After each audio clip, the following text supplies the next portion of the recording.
The moment Hazel Prescott stepped off the stagecoach in Redemption Creek, Texas, in the spring of 1882, the dust settled around her boots like the town itself was sizing her up, deciding whether she was worth keeping. She was 24 years old, carrying a single leather trunk, a jar of her mother's blackberry preserves, and a schoolteacher's certificate that the territorial board had issued her just 3 weeks prior in San Antonio. Redemption Creek was not the sort of place a woman with options chose. It sat at the edge of a long, pale stretch of West Texas scrubland, where the sky pressed down on everything, and the wind had a way of pulling at your hair like it was testing your resolve. The main street was a row of weathered wooden storefronts, a saloon that never quite closed, a general store run by a stout man named Elias Dobbins, and a schoolhouse that had been without a teacher for 6 months since the last one married a cattle rancher and moved 2 counties east. Hazel stood on the packed dirt of the main road and breathed it all in. It smelled of horse and sun-baked wood, and something faintly sweet she could not identify. She lifted her chin and thought, well, here it is then. This is the place.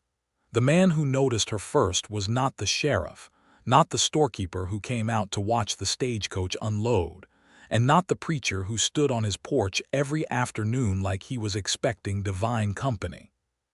The man who noticed her first was Wesley Granger, who was leaning against the post outside the livery stable with his hat tipped low, and his arms crossed over his chest in the particular way of a man who was not quite resting, but did not quite belong to anything just then either. Wesley was 31 years old, lean and broad-shouldered in a way that came from real work rather than performance, with dark hair that curled slightly at the ends when the heat was high, and a jaw that looked like it had been made by someone who believed in clean lines. He had been born in this part of Texas, raised on a ranch 2 miles outside of town, and for the last 4 years had run the livery and a modest horse trading operation that earned him enough to live comfortably without making him rich enough to attract the kind of attention that brought trouble. He had been engaged twice before. This was not a secret in Redemption Creek. In a town of 412 souls, nothing was a secret. The first had been to Clara Ashton, the daughter of the telegraph operator, 7 years ago, when Wesley was 24 and Clara was 19, and everyone thought they were the finest-looking pair the county had produced in a generation. Clara had broken it off 6 weeks before the wedding, not because she did not care for Wesley, but because she had fallen, suddenly and completely, for a traveling geologist from Philadelphia who had come through measuring fault lines and left with Clara's heart tucked in his coat pocket alongside his survey notes. She followed him east, and Wesley had not spoken much for 2 months afterward, and then he had gone on working, which was the thing he did when the world failed to cooperate. The second engagement had been to Margaret Holloway 3 years later, and that one had been quieter and slower, and if the people of Redemption Creek were honest, more suited to someone who wanted companionship than passionate devotion. Margaret was sensible and kind, and had a laugh that made a room feel warmer. She had called it off 8 months into their engagement because she had inherited her aunt's boarding house in Fort Worth and felt, she said, that she was meant for something larger than Redemption Creek could offer her. She did not say it unkindly. She had cried when she returned the ring, a small turquoise stone set in silver that had belonged to Wesley's grandmother. Wesley had kept the ring in a tin box on his bureau and had not looked at it much after that. 2 broken engagements in a small town left a mark on a man's reputation, the way a branding iron left a mark on cattle. Not cruel, not scandalizing, but permanent. People were gentle about it to his face and speculative behind his back. Some said he was cursed. Some said he was too quiet, too contained, that he held some essential part of himself back from the women he chose, and that they could sense it and eventually left because of it. Wesley himself, on the rare nights he allowed himself to think about it, suspected there was some truth to the second explanation and none whatsoever to the first. So when the stagecoach pulled in on that April afternoon and Hazel Prescott, stepped down into the dust with her trunk and her preserves and her chin at that particular angle. Wesley watched her the way a man watches something he does not fully understand but cannot stop looking at. She had brown hair the color of turned earth after rain, pinned up under a sensible bonnet that the wind immediately took a philosophical position against. Her eyes, even from across the street, caught the light in a way that made them seem like they held some private argument with everything they looked at. She was not the most beautiful woman Wesley had ever seen, but she was the most present. There was a quality to her that made the air around her seem more defined, like a line drawn clearly in an otherwise blurry sketch. She looked up and down the street, found her bearings, picked up her trunk, and walked toward the general store with the confidence of a woman who had made up her mind before she arrived. Wesley watched her go and pushed off the post and went back inside the livery to check on a mare with a strained tendon, and told himself he was not thinking about her. He was thinking about her. Hazel found the schoolhouse that afternoon, got the key from Mayor Aldridge, a round man with a sympathetic face and a tendency to announce everything as though it were news of national significance, and spent the rest of the daylight hours sweeping it out and opening the windows and arranging the 8 small desks into an order that made sense to her. The school would open Monday. She had until then to find a place to board. Mrs. Connolly ran a boarding house on the north end of town, and the room she offered was small and clean, and overlooked a yard where 2 hens and a very self-important rooster conducted their daily affairs. She settled in quickly, the way a person does when they have no alternative and no reason to delay. She was not running from anything in San Antonio, but she was running towards something, though she could not have named it clearly. She wanted to be useful. She wanted the clean simplicity of a place where she could build something from the beginning. She had grown up watching her mother shrink herself to fit the house she lived in, and Hazel had decided early that she would find a place that fit her instead, or she would shape whatever place she found until it did. The first week was a blur of children's names and arithmetic problems, and the particular challenge of convincing 8-year-old Tommy Dobbins that reading was not a punishment designed specifically to ruin his afternoons. She was firm and she was warm, and she made the schoolroom feel like a place that was safe to ask a question in, which was, she had always believed, the first and most important job of any teacher. She met Wesley properly on a Thursday, 1 week after her arrival, when her rented horse went lame on the road back from visiting the Alvarez family, who had 3 children she wanted to check on before Monday. She was walking the horse down the main road when she saw the livery sign and turned toward it without hesitation. Wesley was in the yard when she arrived, working a young gray horse on a long line in slow circles. He stopped when he saw her, dropped the line to the post, and came to meet her. Up close, he was quieter than she had expected, with eyes that were a steady gray-green, the color of the sage that grew along the creek bed. "Tendon," he said, looking at the horse. "I think so," Hazel said. She started favoring the left foreleg about a mile out. He crouched without another word and ran his hand down the horse's leg with a gentleness that Hazel noticed and catalogued. His hands were working hands, rough at the knuckles, but he moved them carefully, the way a person moves when they know how to do something and do not need to perform the knowing. "She'll be fine," he said, standing.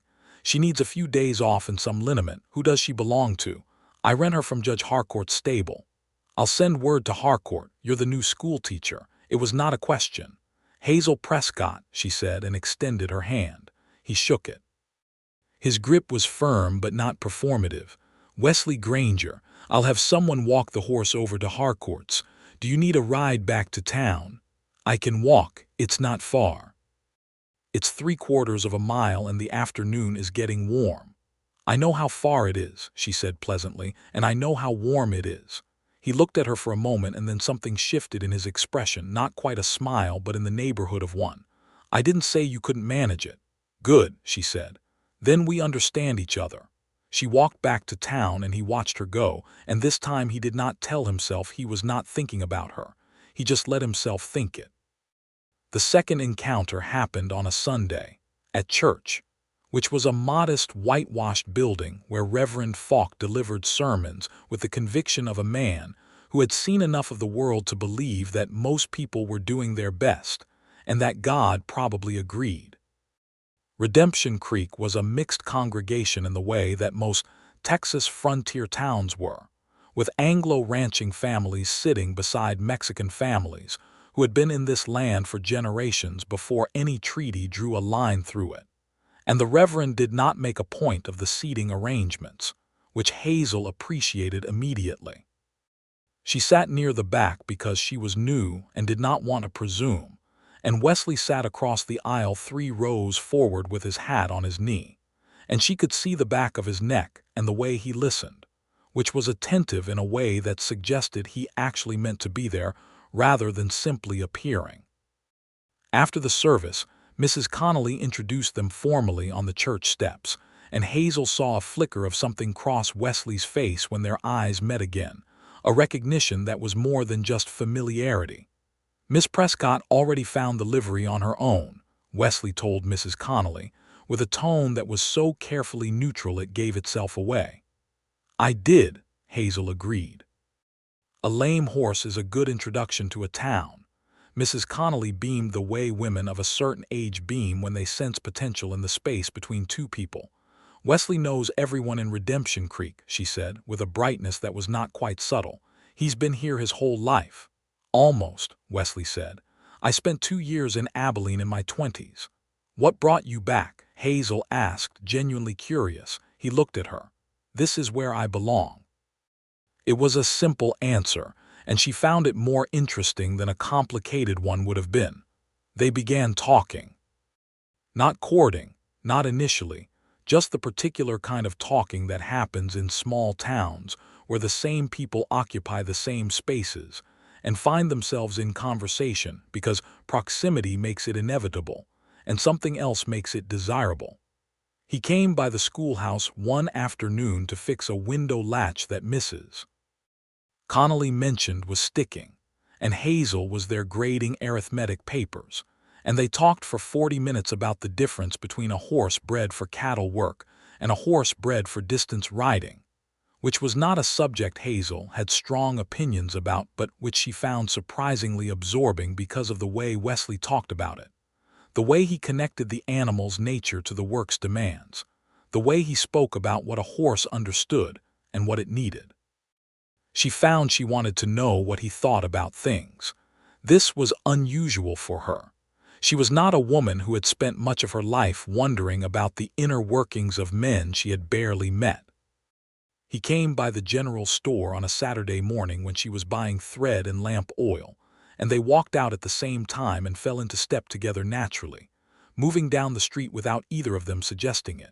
And they ended up at the small cafe that Rosa Medina ran on the corner, where the coffee was strong and the pan dulce was warm, and the conversation lasted through 2 cups and most of a late morning. You've lived here your whole life, Hazel said, turning her cup in her hands. Does it ever feel small? Sometimes, Wesley said honestly, but I've been to places that were bigger and felt smaller. Size of a place doesn't determine how much room there is in it. She looked at him. That's a careful answer. It's the true one. What's the careful answer? He almost smiled. That I wouldn't trade it. She watched him and thought that this man was more complicated than he appeared, and that he worked to make sure he appeared uncomplicated, and that this was interesting to her in a way she could not immediately explain. She heard about the engagements from Mrs. Connolly because of course she did.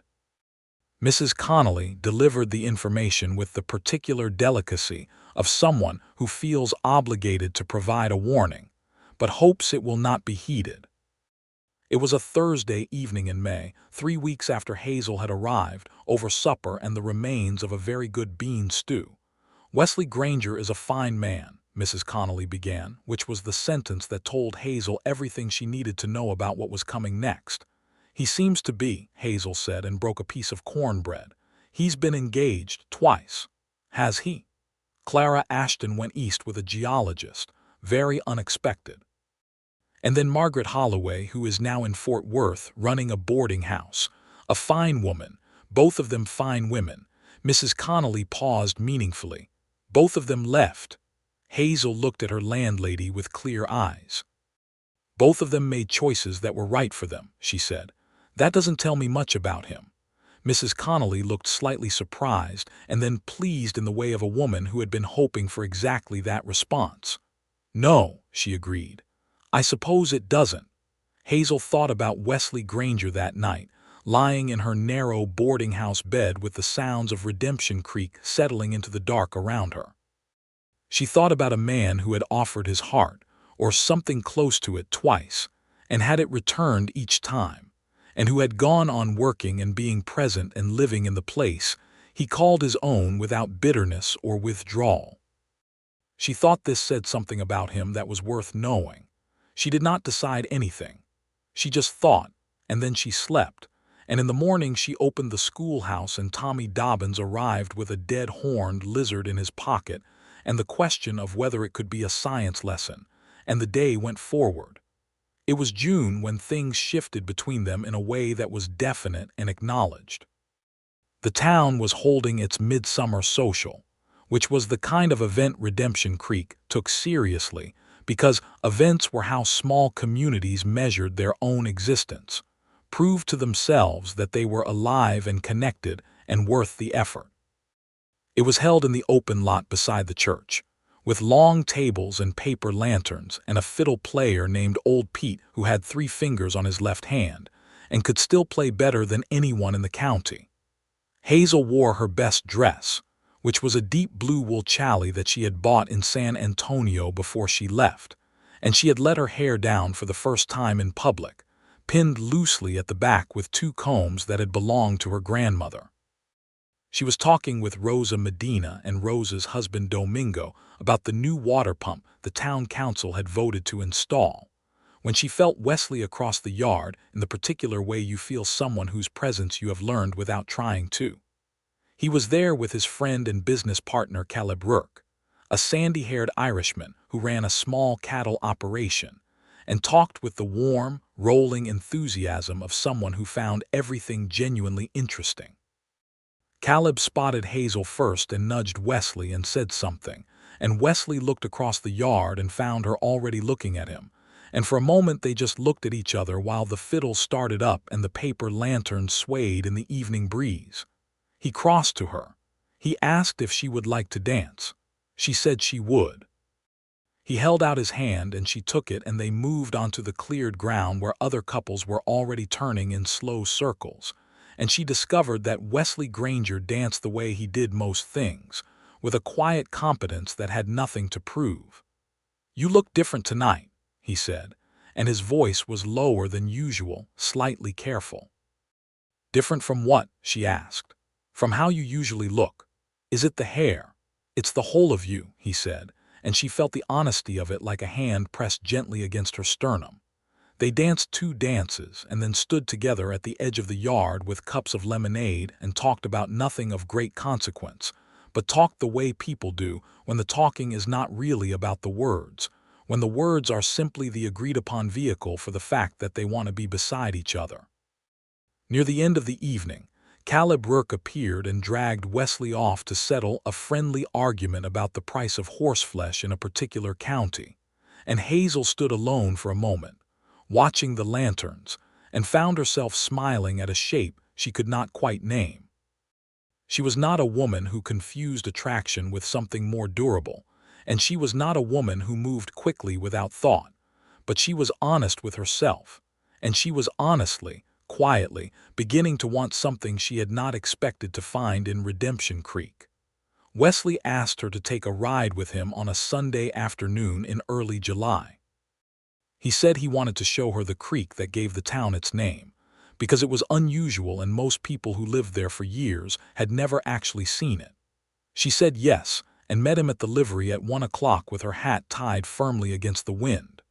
The ride out was half an hour on good horses, through the flat open land that stretched away in every direction, the sky enormous overhead, the ground pale gold and scattered with the dark green of mesquite.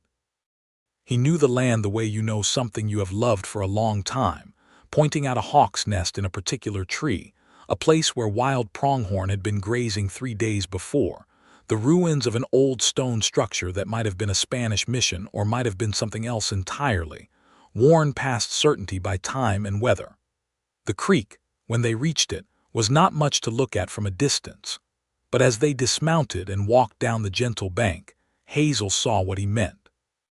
The water ran clear and cool over a bed of pale limestone, and along the banks there were wild cottonwoods with leaves that turned silver in the wind, and in the water itself there were reflections of the sky so precise and undisturbed that it looked like the creek had swallowed a piece of the afternoon whole. "There it is," Wesley said from beside her. "I see why someone called it redemption," she said quietly. He looked at her. "How do you mean?" "It looks like a second chance. Or like a place that exists just because it should." She paused. "That probably sounds foolish." "No," he said, "it doesn't." They sat on the bank in the shade of the cottonwood and talked for a long time, and this was the conversation where the real things were said. He told her about Clara and Margaret without being prompted, because he had decided on the ride out that he was not going to let her find out later in a way that might feel like concealment. He told her simply and without performing either bitterness or indifference, because he felt neither. Clara had loved someone else. Margaret had needed something larger. Both were true things, and he had made his peace with them. Hazel listened without interrupting. When he finished, the creek made its quiet sound between them and the cottonwood shifted overhead. "Why are you telling me?" she asked. "Because you deserve to know where I stand," he said, "and because I'd like to take you riding again if you're willing." She looked at the water for a moment. "The engagements don't change my thinking about you," she said. "Two people made choices that were right for them. That's not your fault, and it doesn't tell me anything bad about your character." He was quiet, and she could feel that he was absorbing this, that it mattered more than he wanted to show. "Most people don't see it that way," he said. "Most people like a story with a simple villain," she said. "I prefer the actual truth." He looked at her then, the full weight of his attention, and she met it without flinching, which she had the sense he was checking for. Not a test, exactly. Just the natural assessment of a man who had been hurt by hope before and was trying to determine whether the ground was solid. "You're different," he said. It was quiet when he said it and direct, and she understood that he meant it in the way that counted, not as a compliment dressed up as an observation, but as a statement of genuine, considered recognition. "I'm just myself," she said. "Yes," he said, "that's what I mean." They rode back in the golden lateness of a Texas afternoon, and when they reached the livery she helped with the horses without being asked, which he noticed, and when she walked back to the boarding house, she was thinking about his hands in the horse's mane, and the way he had said "you're different like it" was the most careful thing he had ever allowed himself to feel. The summer moved like a river, slow and full. They began what was clearly a courtship, though neither of them applied the word too quickly, both of them cautious in different ways and for different reasons. Wesley because of what had happened twice before, a wariness that was not cynicism but was reasonable, the kind of care you develop when you have learned that the heart is not made of iron. Hazel because she was a woman with her own life, her own work, her own sense of direction, and she was not looking to pour herself into someone else's shape. She wanted something that would hold two distinct people and still make sense, but they came together easily in spite of the caution, or maybe because of it. Two careful people in the same room pay attention in a different way than careless ones do.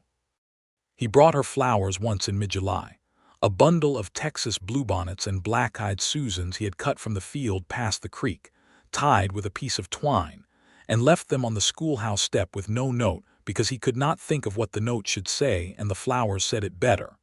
She found them when she arrived in the morning and stood in the doorway holding them and felt something move through her that was unmistakably warm. She made him a meal. She asked Mrs.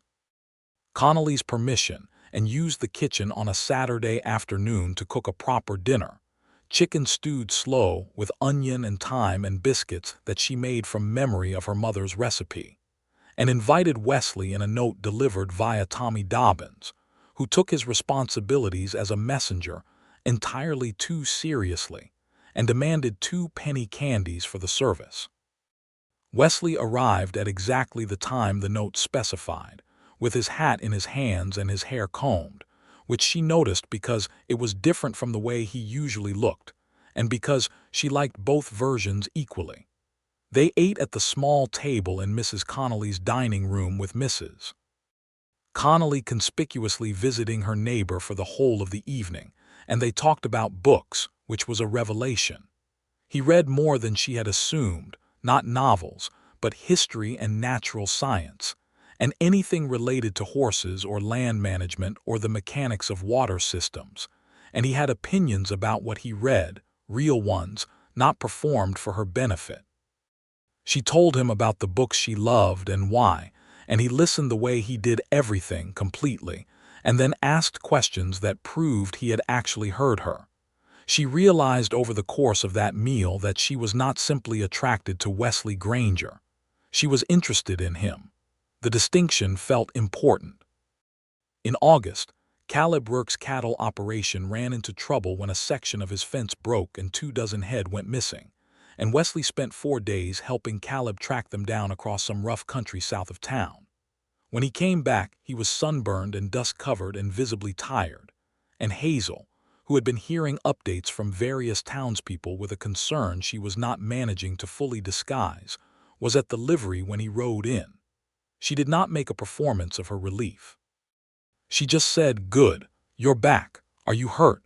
And he said no, just tired, and she said then go clean up and sleep, and he looked at her with those gray-green eyes and said quietly, "You were worried." "Of course I was," she said simply.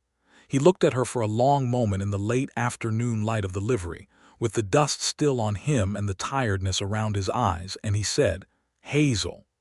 "Wesley," she said back, because she understood the whole conversation in the single word, and she answered it in kind. He reached out and took her hand slowly, giving her every chance to pull away, and she did not pull away. He held it and she let him, and they stood like that in the quiet of the livery for a moment that was neither short nor long, but was exactly the right size for what it contained. He asked her, formally, in September, if he could court her properly. He did it at the creek, sitting on the same limestone bank where the cottonwoods grew, because that was the place where the first real thing had been said between them, and it seemed fitting.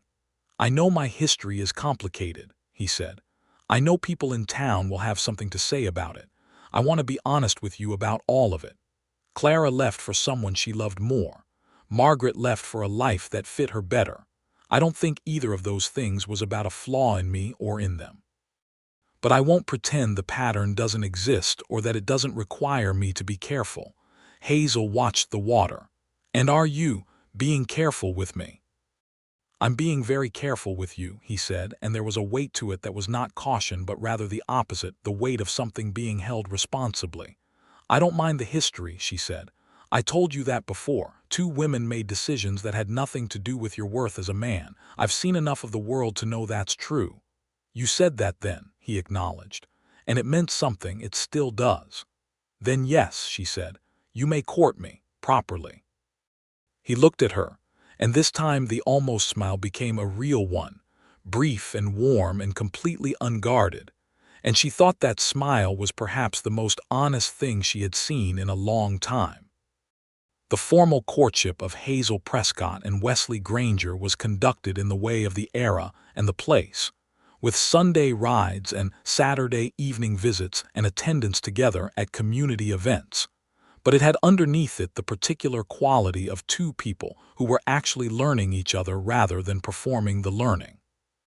They argued once in October, properly, over the question of whether the town council's new fence ordinance was just or unjust, and both of them held their positions with equal conviction and equal intelligence.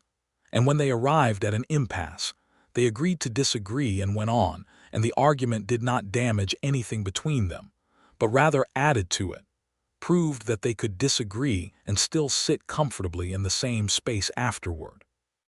Rosa Medina, who had become a warm presence in Hazel's life, told her one afternoon over coffee that she had watched Wesley Granger in this town for 8 years, and she had never seen him the way he was now, meaning attentive and alive to something beyond his work, and that it was a good thing to see.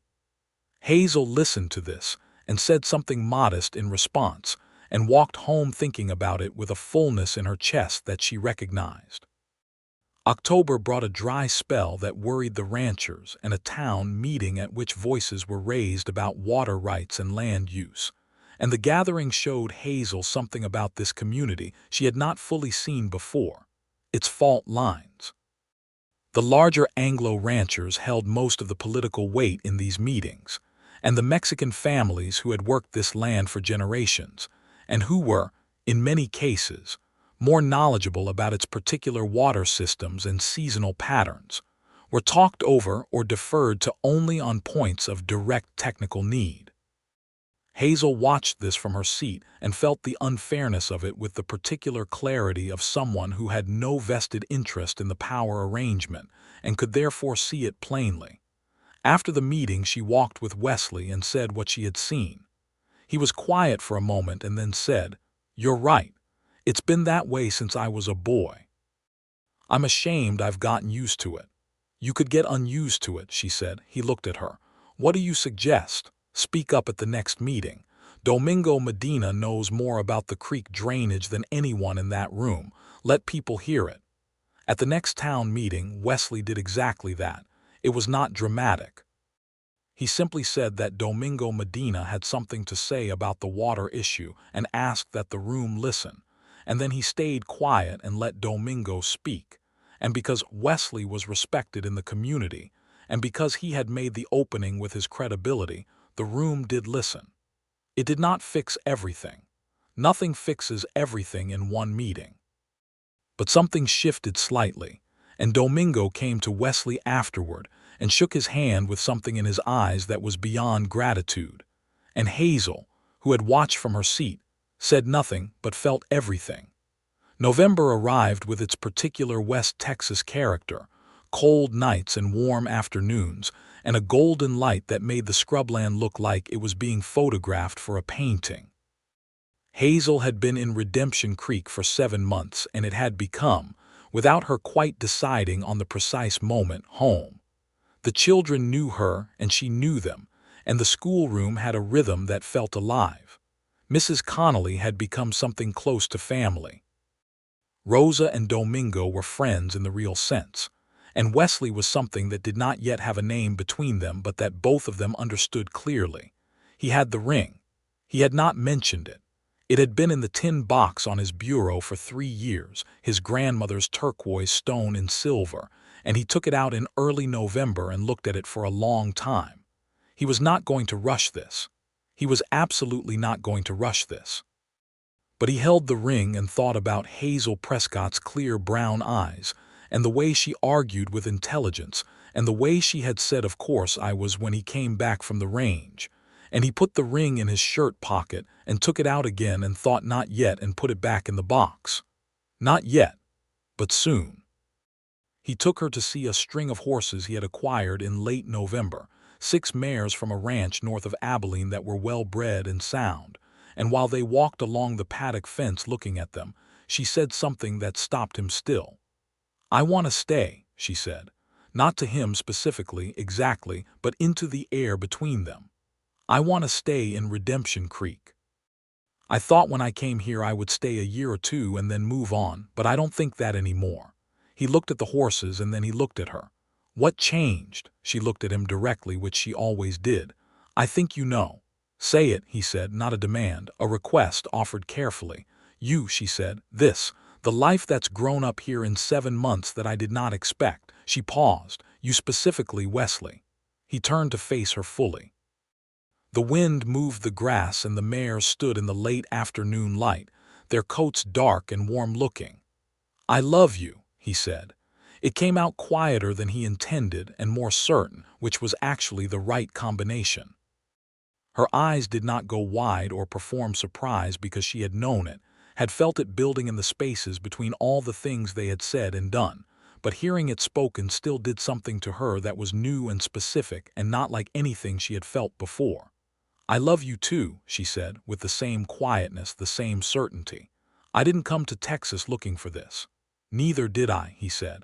"I wasn't looking for anything." "That's probably why it works," she said. He took one step toward her and she did not step back, and he lifted his hand and touched her face with his fingertips carefully, and she turned her face slightly into his hand, the way the horses in the paddock turned toward warmth, and he leaned down and kissed her with all the care that two careful people bring to the first real kiss, which is to say carefully but with complete intention and nothing held back. December in Redemption Creek was quiet in the way of frontier towns in winter, people pulling closer to their hearths and their families and their essential daily circles. The social fabric of the town drew tighter, the way a good coat draws together in the cold. Hazel found this quality she had not expected to love, the intimacy of a small town in winter, the way everyone's life pressed a little closer to everyone else's.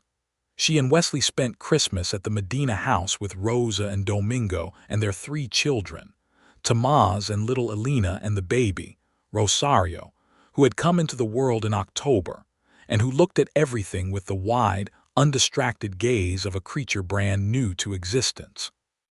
Caleb Rourke came and brought a bottle of good whiskey, and a ham that he had somehow acquired through a transaction he was cheerfully vague about. The evening was warm and full of good food and noise, and the children fell asleep on the sofa in a heap, and the adults sat around the fire and talked until late. Walking home in the cold and clear night, with the stars enormous overhead the way they only get in places far from city light, Wesley took Hazel's hand and they walked in silence for a while. The cold made their breath visible small clouds of proof that they were alive and here. "I want to ask you something," he said. She stopped. They were standing on the empty main street of Redemption Creek, the buildings dark around them and the sky above like a cathedral. "Then ask," she said.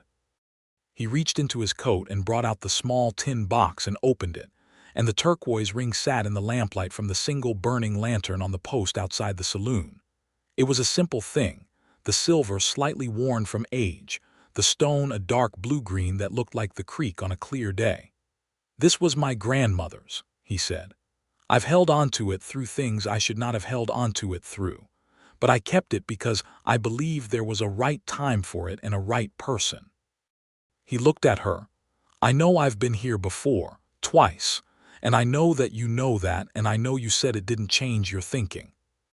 But I want to be honest with you about what it means to me to stand here now." His voice was steady but not without effort. "You're different, Hazel. Not different from them, not a comparison. Different in the way that means you are yourself, specifically, completely, and that yourself is the person I want beside me for the rest of my life." He paused. "Will you marry me?" The silence on the winter street was of the kind that holds its breath. She looked at the ring and then at his face, which was open in a way she suspected few people had ever seen it, and she felt the full weight of what he was offering her, the particular bravery of someone who had been hurt by hope and had chosen to hope again anyway. "Yes," she said. "Wesley, yes." He slid the ring onto her finger and it fit as though it had been waiting. He took her hands in both of his and held them, and she stepped forward and pressed her forehead to his chest, and he wrapped his arms around her, and they stood in the cold dark of Redemption Creek's main street on a clear December night, and held each other with the specific warmth of people who have found what they were not looking for, and know they will not let it go.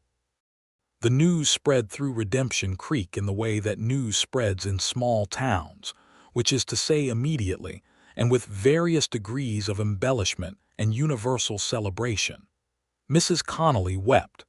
Caleb Rourke slapped Wesley on the back hard enough to stagger him and said that it was about damn time. Rosa Medina hugged Hazel at length and then held her at arm's length and said she had known since the midsummer social, and that everyone had known since then, and that they had all been very patient. Tommy Dobbins, at school, wanted to know if being married meant the teacher was going to stop coming to school, and when Hazel told him certainly not, he looked both relieved and slightly disappointed in the way of children who have mixed feelings about their better judgment prevailing. There was also inevitably the particular flavor of town commentary that a second mention of engagement brings, the raised eyebrow in the barber shop, the lowered voice at the general store, the well-meaning soul who said to Hazel directly, with apparent sympathy, "Aren't you worried, dear? Given the history." Hazel smiled at this person with complete patience and said, "No," and then went on talking about something else, because she had already considered the history and made her peace with it, and she did not owe anyone a more elaborate answer than that. Wesley heard the whispers too. He always had. But this time they sat differently on him, lighter, because Hazel knew every fact that anyone could whisper and had chosen him anyway with open eyes, and that made the choosing feel like something solid and real, rather than something that could be undermined by circumstance. They planned a spring wedding for April, exactly 1 year after Hazel had stepped off the stagecoach in the dust of Redemption Creek. This was not deliberate symmetry, just the practical timing of when the weather would cooperate and when Hazel's school term would allow a proper week off, but it had the quality of rightness to it. A year completed, a year begun. The months between December and April were neither idle nor simple. Wesley had a business to run and Hazel had a school, and they had a life to build the architecture for. They spent hours talking about the practical things, where they would live, since the small house Wesley owned on the edge of town was perfectly good but needed work on the kitchen and a new chimney, and whether Hazel would continue teaching after marriage, which was a question they answered firmly together in the affirmative because her work was not a detail to be discarded, but a part of who she was, and therefore a part of what their life together would be. There was a question in February about money. Wesley's horse trading operation had a good year, but the livery needed a new roof that winter, and the cost of a proper wedding added up in ways he had not anticipated.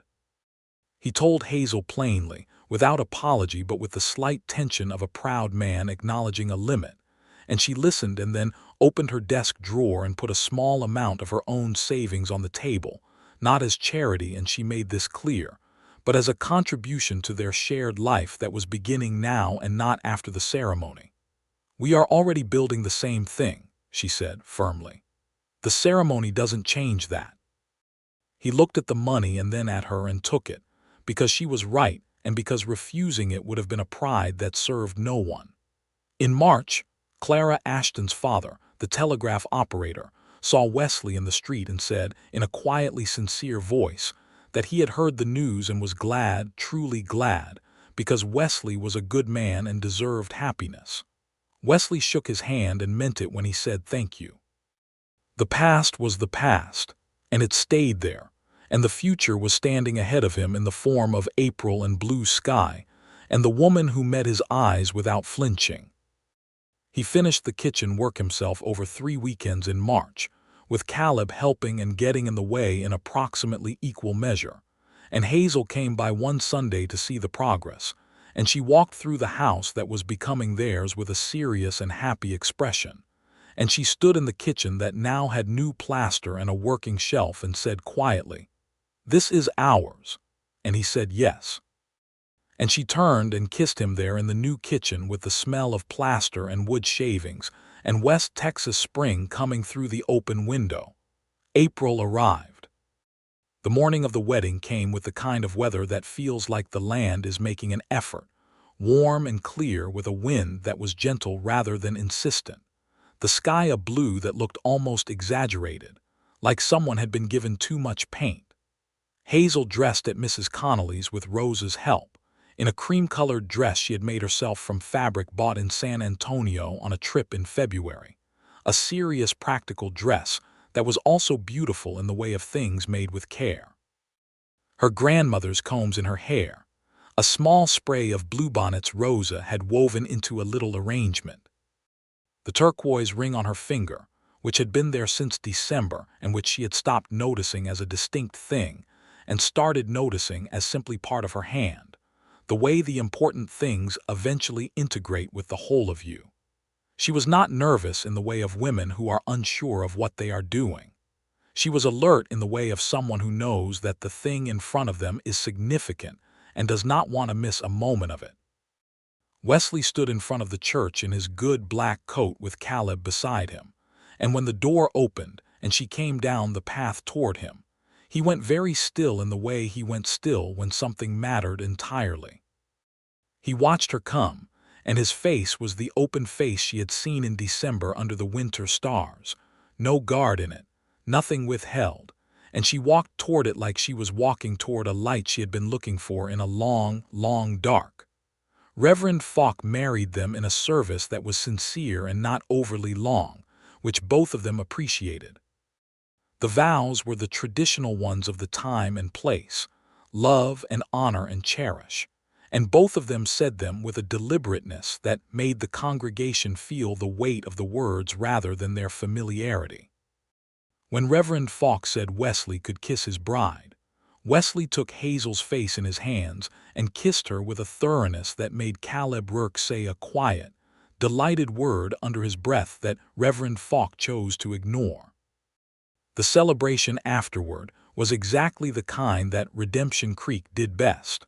All of the community present, the long tables full of food that people had brought from their own kitchens, Rose's tamales and Mrs. Connolly's pies, and something Elias Dobbins claimed to have made himself but which everyone suspected his wife had prepared. Old Pete played the fiddle with his 7 remaining fingers and played it beautifully, and people danced in the open lot beside the church in the same place they had danced the midsummer before when Wesley and Hazel had looked at each other across a yard of paper lanterns and started toward each other. They danced together as the afternoon went gold, and Wesley's hand was warm at her waist, and her hand was in his, and she said against his shoulder, "A year ago I had no idea any of this existed." "Neither did I," he said. "I mean I knew the town existed." She laughed, a real laugh, bright and full. "You know what I mean." "I do," he said quietly and held her closer. The first year of their marriage was the kind of year that does not make dramatic stories, but that is, in every important sense, the foundation on which the dramatic stories of a life are built. They learned each other in the daily intimacy of shared space, the particular negotiations of two people who have strong individual habits entering into the same kitchen, the same morning rhythm, the same decisions about when to talk and when to let the quiet be quiet. Hazel continued at the school. The territorial board made some noise about married women teaching, as boards tended to do in 1883, but Mayor Aldridge went a bat for her with a pragmatism that was genuinely helpful, pointing out that Redemption Creek had no other qualified teacher, and that the children's education could not be sacrificed to abstract principle, and the board backed down. Hazel went on teaching and the children went on learning, and Tommy Dobbins eventually, reluctantly, fell in love with reading through a book about animals that Hazel ordered from a catalog in San Antonio, and which arrived battered but intact. Wesley expanded the livery in the spring of 1883, adding a proper tack room and negotiating a contract with the county to stable horses for the circuit judge who came through every 6 weeks. This was steady income, and he was pleased with it in the contained way he was pleased with things, not loudly, just deeply. Hazel noticed and said she was proud of him, and he looked at her over the supper table with the particular expression he had for things she said that mattered to him. Caleb Rourke found himself entangled with a woman in the summer of 1883, not entangled in a bad sense, but in the sense of being completely and somewhat helplessly in love with Elena Vasquez, who was Rose's cousin and who had come to visit from Del Rio, and decided, after 2 weeks, to stay. Elena was sharp-witted and direct and found Caleb's enthusiasm for life both amusing and genuinely appealing, and they were married the following autumn in a ceremony at the church where Caleb cried openly, which everyone agreed was exactly the right response. Wesley was Caleb's best man and stood beside him with the steady calm of a man who understood what the moment was. In the winter of 1883, Hazel found she was expecting their first child. She told Wesley on a quiet Sunday morning in December, sitting at the kitchen table with 2 cups of coffee and the winter light coming through the window she had put yellow curtains on in the spring. She simply said, "We're going to have a baby," and watched his face. He was still for a moment, and then his face did something she had not seen it do before, opened in a way that was not his usual controlled warmth, but was something less guarded and more undefended, a joy that surprised him by its size. He came around the table and crouched beside her chair and took her hands and said, "Hazel," just her name. The way he had said it in the livery the night he came back from helping Caleb, with all of it carried in 2 syllables. "I know," she said, because she understood. Their son was born in August of 1884 in the bedroom of their house on the edge of Redemption Creek, with Rosa and the town's doctor, old Doc Harris, in attendance. It was a long night, and Wesley spent most of it on the other side of the door, doing what men of the era were expected to do, which was stay out of the way and try not to wear through the floorboards. And Caleb sat with him and talked about nothing in particular in the generous way of a man who understands that sometimes company is the only useful thing available. The boy came into the world before dawn, healthy, and announcing himself with considerable volume. Doc Harris opened the bedroom door and said, "A fine son, Mr. Granger," and Wesley went in and Hazel was there, pale with tiredness but incandescent with something else, holding the baby in the particular way of a woman who has just understood something new about her own capacity. Wesley sat on the edge of the bed and looked at his son, who was small and red-faced and furious at the world in the specific way of newborns, and he felt something rearrange itself inside him at a fundamental level. "He looks like he has strong opinions," Wesley said. "Good," said Hazel, with the smile of a woman who has just done something enormous. "He comes by it honestly." They named him Thomas James Granger, for Hazel's father and Wesley's grandfather. Thomas James turned out to have a temperament that combined his mother's directness with his father's thoughtfulness in ways that made him, as a small child, both delightful and occasionally exhausting. He walked at 10 months and talked early and wanted to know the name of every horse in the livery before he was 2 years old, which his father found quietly gratifying.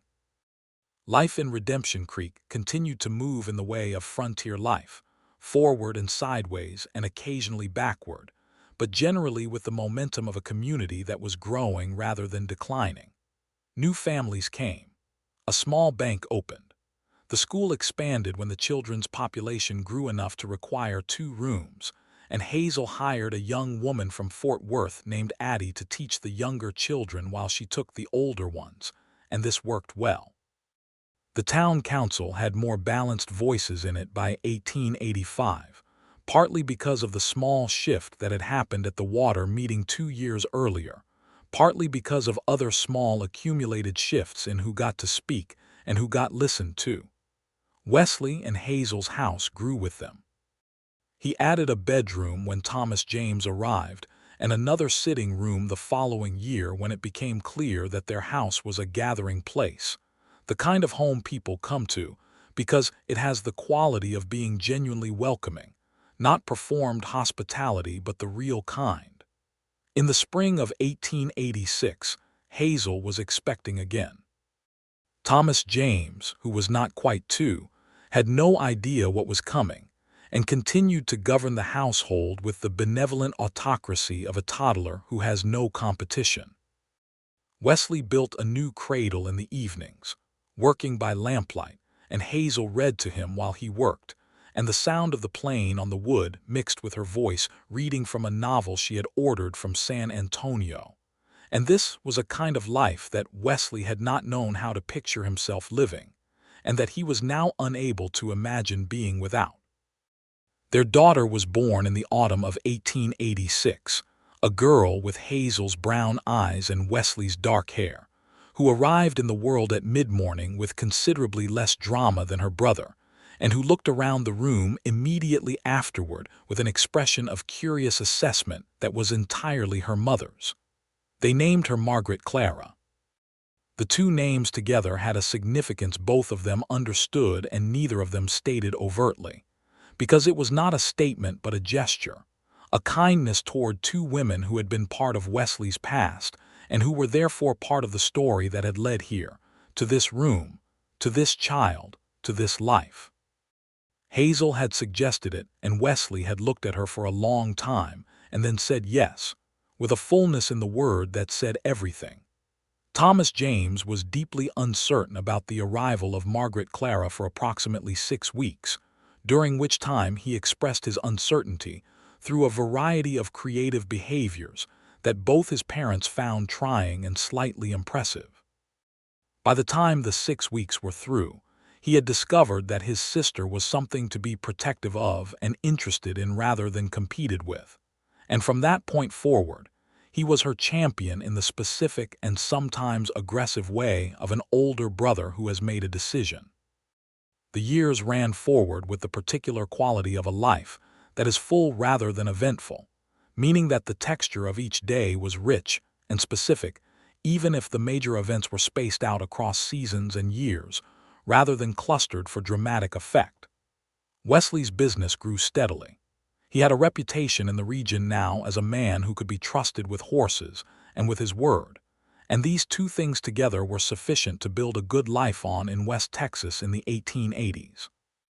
Hazel taught at the school until 1887, when a second teacher became permanent, and she transitioned to something she had been working toward quietly for 2 years, a small lending library that she organized in a corner of the general store with Elias Dobbins' enthusiastic support, ordering books from catalogs and through contacts in San Antonio, and eventually running a proper little lending system where the people of Redemption Creek, adults and children alike, could borrow books for a small weekly fee that she used to order more books.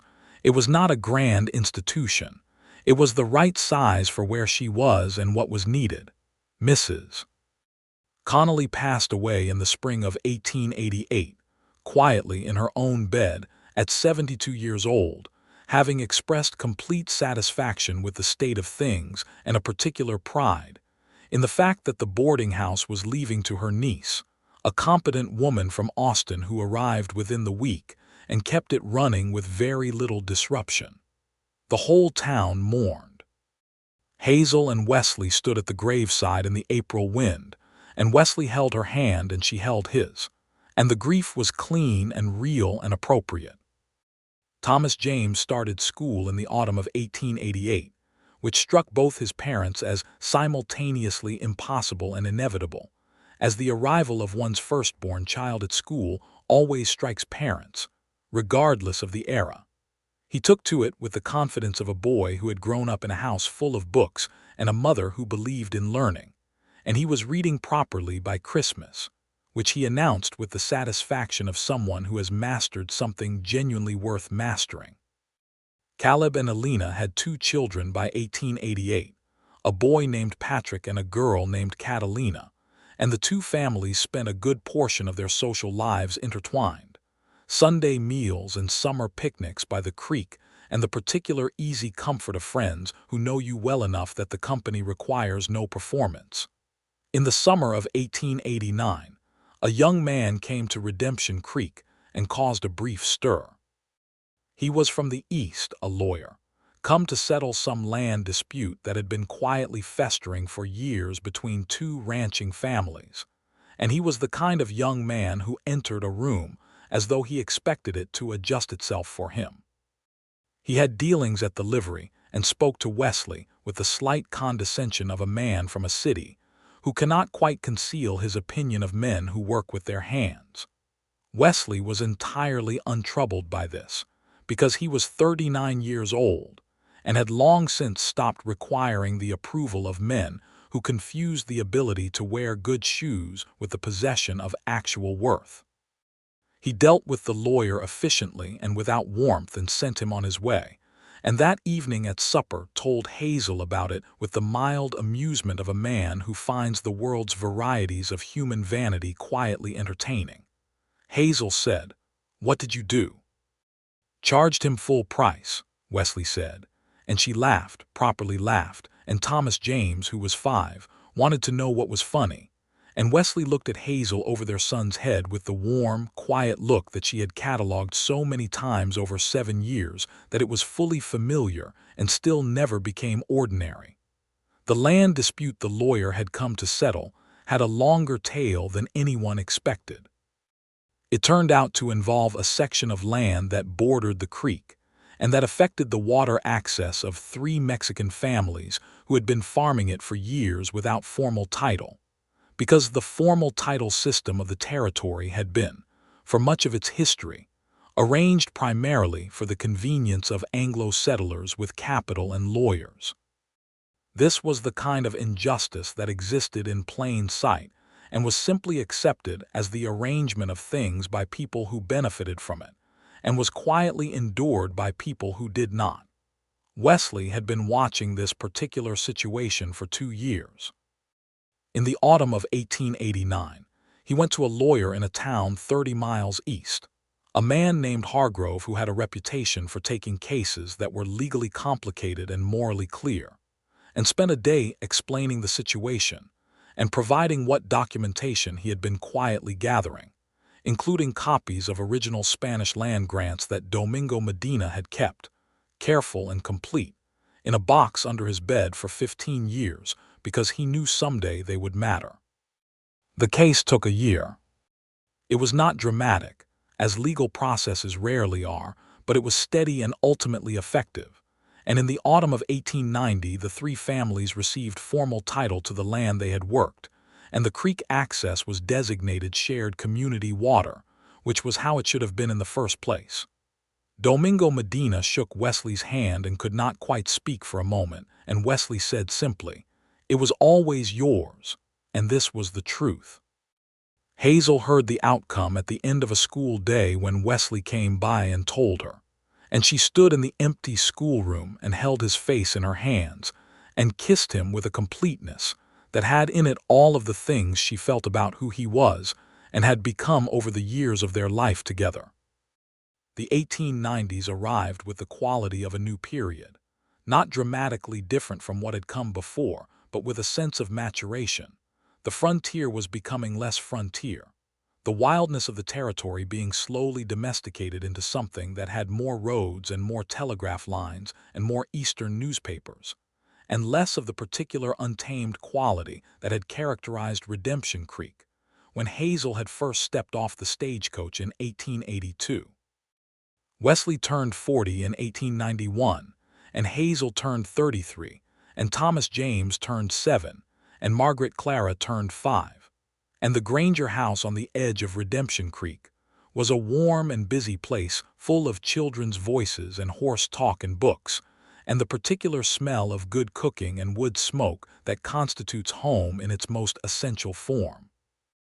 In the summer of 1891, Thomas James came home from the livery where he had been helping his father, which had become a regular thing now that he was old enough to be genuinely useful rather than merely enthusiastic, and announced that the horse his father had called Redemption, a dark bay mare with a complicated history and a talent for trusting the wrong fences, had jumped the paddock and was in Mrs. Fletcher's vegetable garden. This was true. Wesley went and retrieved her with a combination of patience and a bucket of oats, and Mrs. Fletcher was compensated with a jar of Hazel's blackberry preserves, which Hazel made every summer from a recipe she had continued to make since the day she arrived in town, and which Mrs. Fletcher considered a more than adequate exchange for the loss of several cabbages.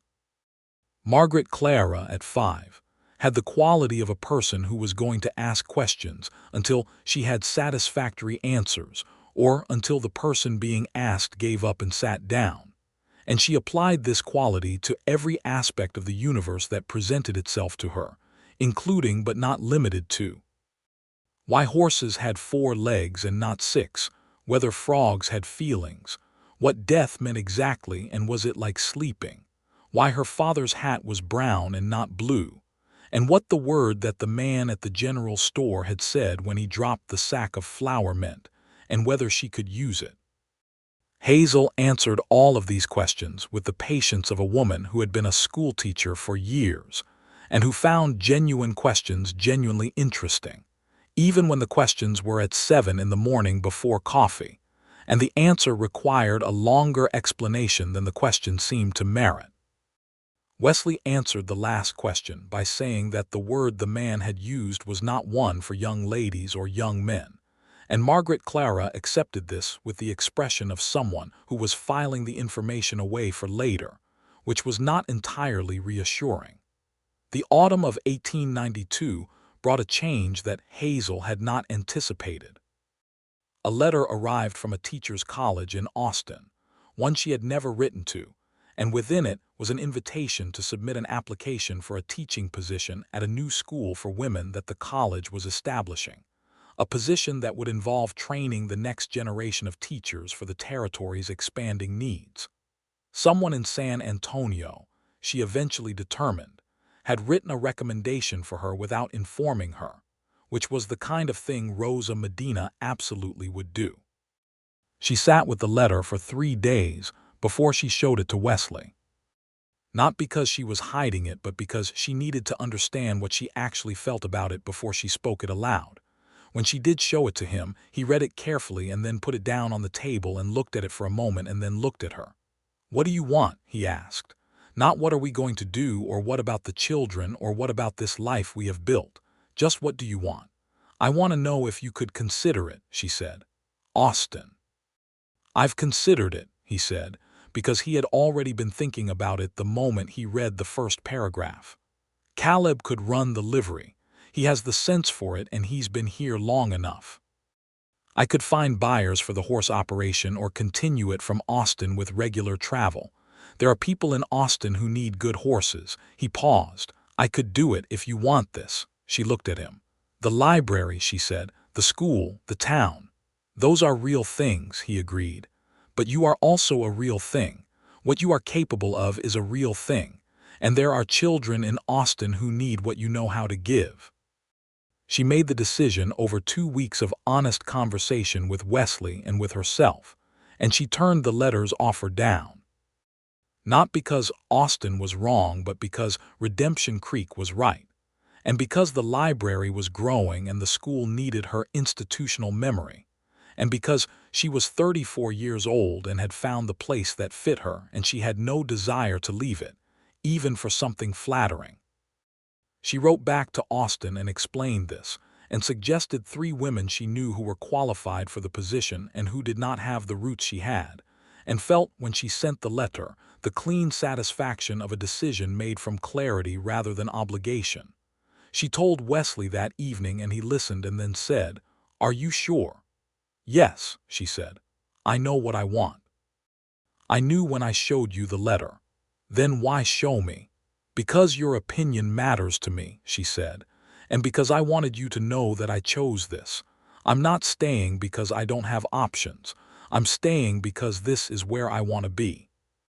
He looked at her across the supper table with the 7 years of their marriage in his face, the contained and steady love of a man who has finally understood that the thing he feared losing is not going anywhere, not because it cannot leave, but because it has chosen to stay.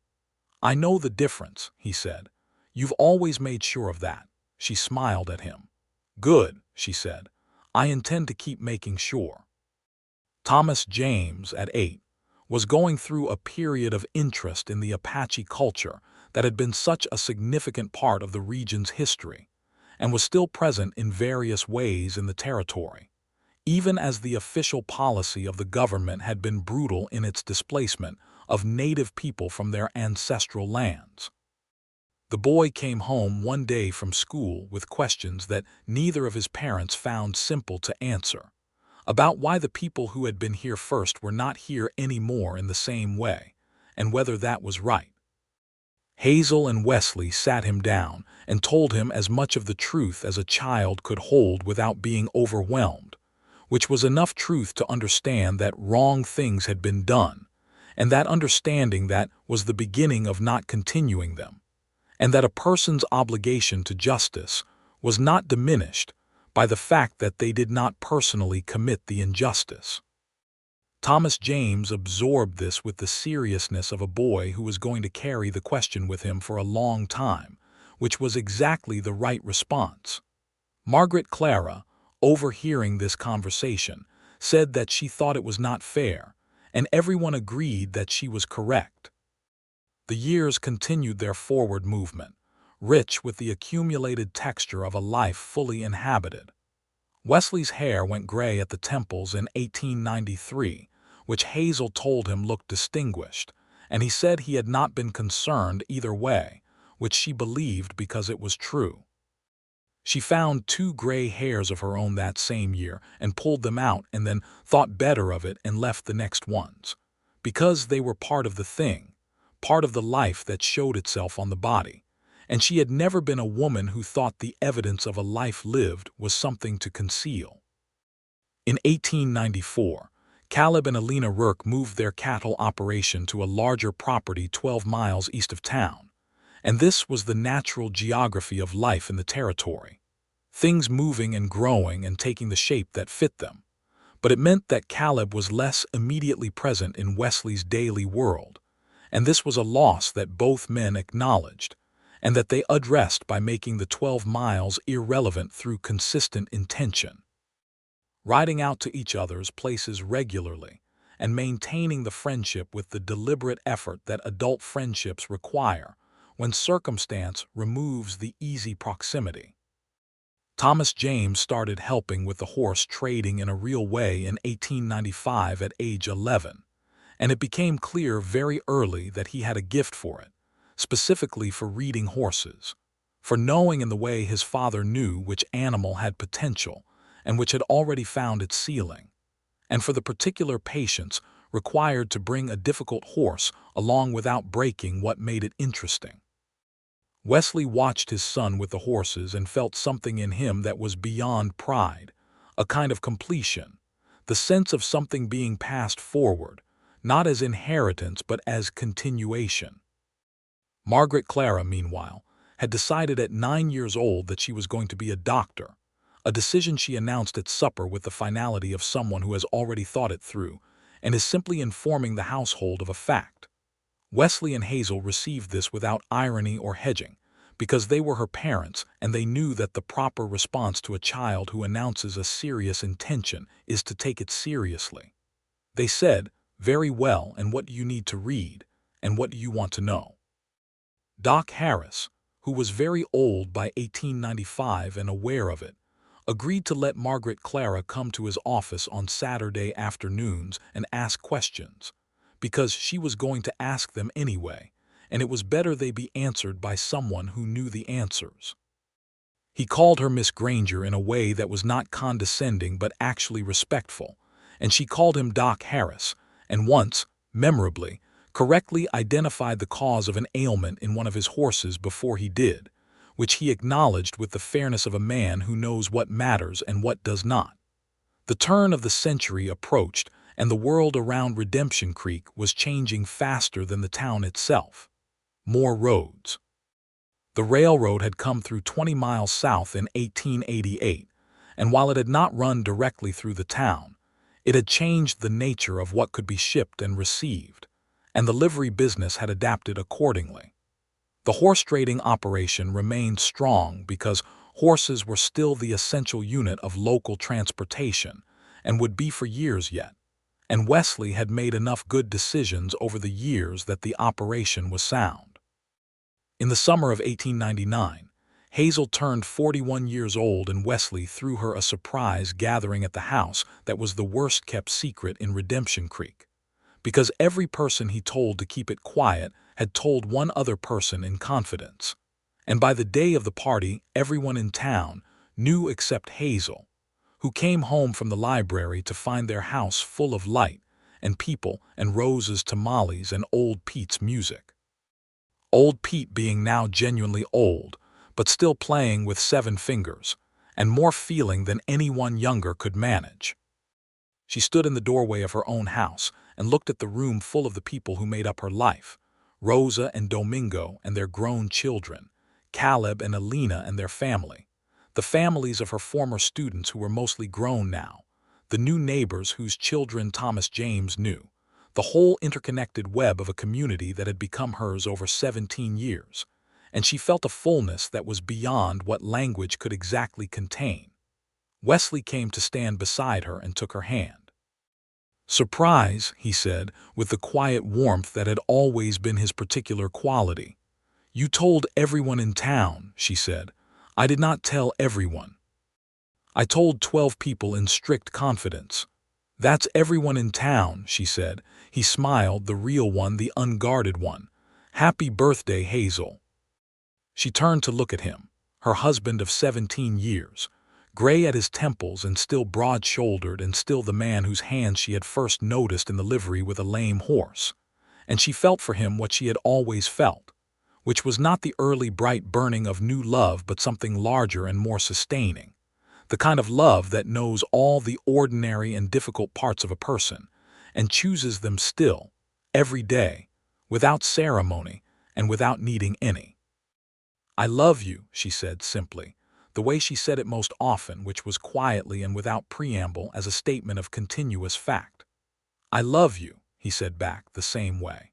Thomas James, who was 15 and had managed to mostly keep the secret for 2 whole days, appeared at his father's elbow and said, "Are we eating or not, because Rose's tamales are getting cold?" And the moment gave way to the warm noise of the party and they moved into it together, still holding hands. Margaret Clara stood on the back porch explaining to young Patrick Rourke, who was 12 and impressionable, the general principles of how bones healed, using a stick to draw diagrams in the dirt, with the focused enthusiasm of a person who has already decided on the shape of their future and is simply moving toward it. The following year, 1900, brought news from the wider world in the usual ways. The telegraph and the newspaper from San Antonio and the reports of travelers, that the century had turned, and the world was changing, and the century ahead would be nothing like the century behind.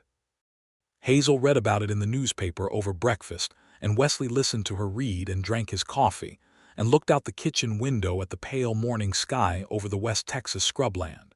And neither of them felt that the turn of a year or a century changed much about what mattered, which was the work in front of them and the people beside them. Thomas James turned 16 that year and was already, in the opinion of every rancher and horseman in 2 counties, the best young horseman for miles. He had also, in the way of 16-year-old boys, fallen completely sideways for a girl named Rosario Medina, who was Rosa and Domingo's youngest, and who had the quick intelligence of her mother and the patient steadiness of her father, and who was, as Margaret Clara pointed out to her parents with characteristic directness, very obviously the right person for Thomas James, if he could manage to say so out loud without losing his voice entirely. Wesley watched his son navigate this particular territory with a sympathy that had history behind it, and said to Hazel one evening, "He's going to be all right." "Of course he is," she said. "He's your son. He's yours too." "I know," she said. "That's why I said of course." He laughed, which was not a thing he did very often in public, but that he did freely in his own home, in the safe space of Hazel's company. And she had always felt that this was one of the things she treasured most, the knowledge that in her presence he was the least guarded version of himself. In the spring of 1901, Hazel planted a garden. She had been meaning to for years and had never quite gotten to it. But this spring, she cleared the ground beside the house and put in tomatoes and peppers and sunflowers, and a section of sweet basil that the whole street could smell on warm evenings. She did it carefully, and with the same deliberate attention she brought to everything, and the garden grew with the enthusiastic generosity of Texas soil that has been properly tended. And she stood in it on summer mornings in her work dress with dirt on her hands, and the early light making everything gold, and felt something she recognized from the day she had stepped off the stagecoach 19 years before, which was the feeling of being exactly where she was supposed to be. Wesley found her there one morning in June, standing in the middle of the garden in the early light, not doing anything in particular, just standing. He came and stood beside her and looked at the garden and the light and then at her. "What are you thinking?" he asked. "About how strange it is," she said, "that I came here with a trunk and a jar of preserves and had no idea any of this was here. And now, And now I can't imagine any of it having been different, she said. Not even the things that were hard, not even the lame horse that sent me to your livery. He considered this. Clara used to say I was too quiet, that I never let her in. Hazel turned to look at him. He rarely spoke of the first engagement, not because it was painful, but because it simply was not something he thought about much anymore. Were you, she asked, too quiet?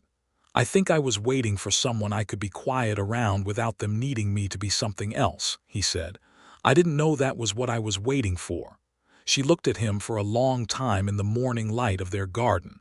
You're different with me, she said. You've always been different with me. He met her eyes. You're different, he said. And this was the same thing he had said to her at the creek in the first summer of knowing her, except that now it had 19 years in it. 19 years of chosen days and shared life and children raised and work done, and the ordinary and extraordinary alternations of a life lived fully alongside another person. It meant more now than it had meant then, which was saying something because it had meant quite a lot then. She reached up and put her hand against his face, which she had done so many times in so many years, and he turned his face slightly into her hand in the way he always had, and she said, You're different too, for me. That summer, Rosario Medina and Thomas James Granger went to their first social together, which everyone in town agreed was only the official acknowledgement of what had been obvious for at least 2 years. They were 17 and 16 respectively, and it was early days, and there would be years of growing and becoming before anything official could be considered. But the beginning of it was visible, and the families of both regarded it with the warmth of people who can see the good thing that is taking shape. Margaret Clara, who was 15 and had recently performed her first real medical service, by correctly identifying and treating a bad cut on her brother's arm that Doc Harris confirmed had been handled perfectly, was entirely unimpressed by the romantic proceedings, and said that she had more important things to think about, namely that she intended to go to a proper medical school in a few years, at which point she expected everyone to help her figure out how to make that happen. Since women who wanted to become doctors had to work considerably harder than men to find institutions that would let them in. Hazel sat with her daughter that evening and talked for a long time about what was possible and what was difficult and where the walls were and how to determine which walls were worth climbing and which were worth going around. This was the conversation she had been having in various forms since Margaret Clara was 5 years old, because she knew that her daughter was going to need every tool of understanding and determination and strategy that could be put in her hands. Wesley listened from the doorway for a while and then came in and sat down and said, I want to say something. Both of them looked at him. I'll fund it, he said, whatever it costs and wherever you need to go. The money is there. It's been building for years. There is nothing I would rather spend it on. Margaret Clara looked at her father for a moment and then did something rare for her, which was that she did not say anything immediately but simply leaned forward and hugged him, a real hug, brief and fierce and completely sincere. Thank you, Papa, she said. Don't thank me, he said. Just become the doctor. I intend to, she said. Hazel looked at her husband across their daughter's head and felt the deep and specific love of a woman for a man who meets the people he loves exactly where they are, and does not try to make them into something more comfortable or more convenient.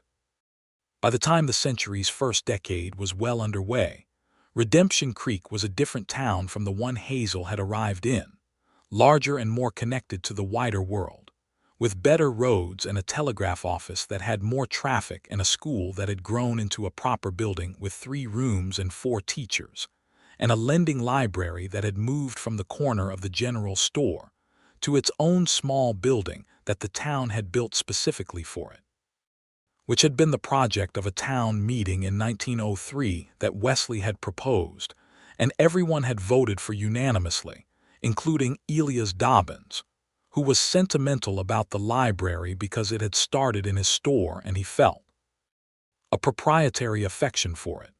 Thomas James married Rosario Medina in the summer of 1905, when he was 21 and she was 20. It was a beautiful wedding, held at the church where Wesley and Hazel had married 23 years before, and the families of both bride and groom sat on both sides of the aisle without distinction, because that was the way it should be, and no one felt any differently. Wesley walked with Domingo Medina that day, and they stood together at the back of the church, while their children stood up front and made the promises. And Domingo said quietly that he had not expected this when he had come to this town 30 years ago as a young man with 3 children and a parcel of land that no legal document recognized. And Wesley said he had not expected many things either, and that most of the unexpected things had been the best ones.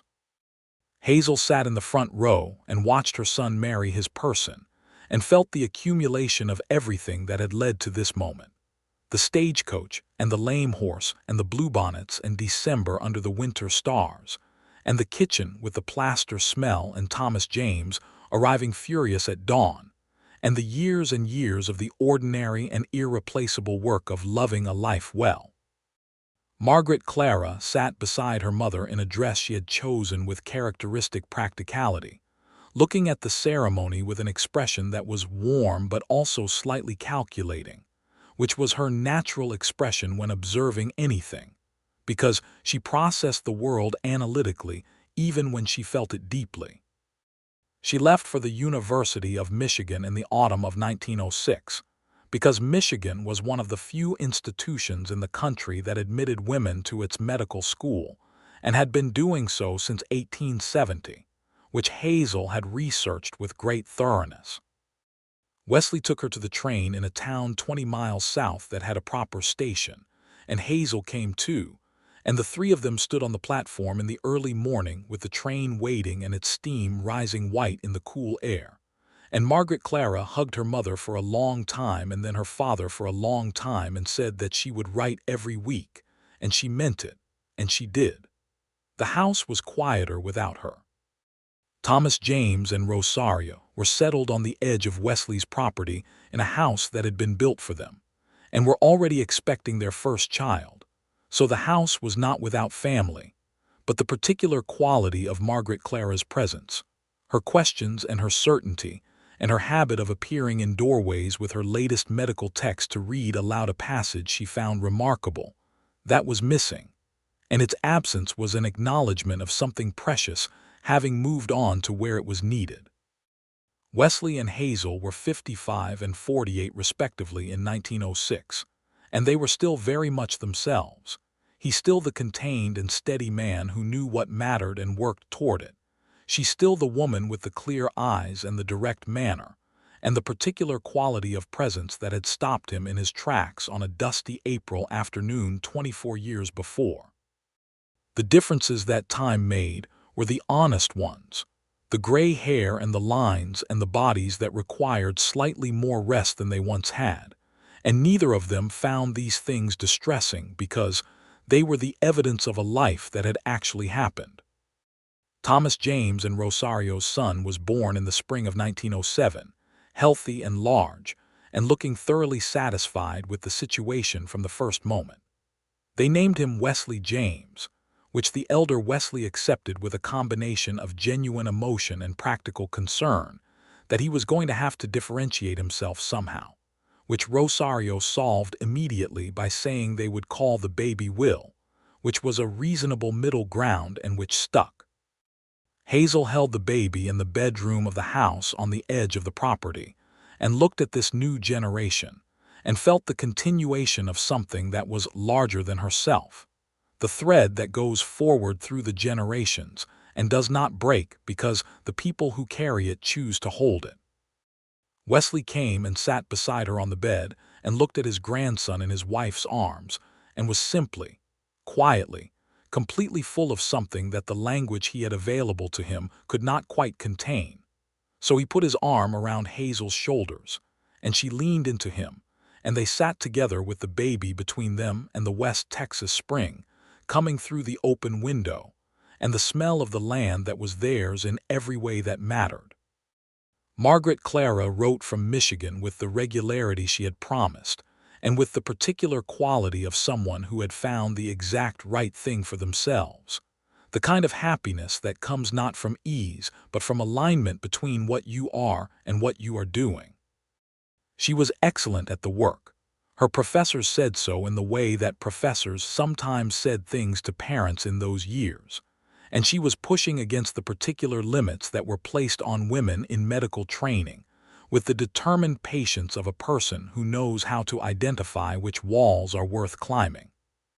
She came home for Christmas in 1907, and the house felt restored to itself. All of them around the table, Thomas James and Rosario and baby, Will in his basket, Margaret Clara filling the room with her particular energy, and Wesley and Hazel presiding over the whole of it with the quiet satisfaction of two people who have looked up from a long work and found that what they made is very good. After the holiday meal, when the children were sleeping and Rosario had taken the baby home, and Margaret Clara was reading by the fire with the same unself-conscious absorption she had read everything since age 4, Wesley and Hazel sat on the back porch in the cold, dark December air and looked at the stars over the Texas scrubland, the same stars that had been over them on the night he had asked her to marry him 25 years before. "What are you thinking?" She asked him because it was her turn to ask. "That this is a life," he said. "That this is exactly what a life is supposed to be." She was quiet for a moment. The cold pressed around them and the stars were extraordinary, and the sound of the wind in the mesquite was the same sound it had always been. "I thought about leaving," she said. "Not really leaving, but when the Austin letter came I thought about it." "I know," he said. "I was glad you stayed. I know I said the choice was yours and I meant it, but I was very glad." "I would have been glad of this regardless," she said, "wherever I was, but I'm glad I'm here." He turned and looked at her.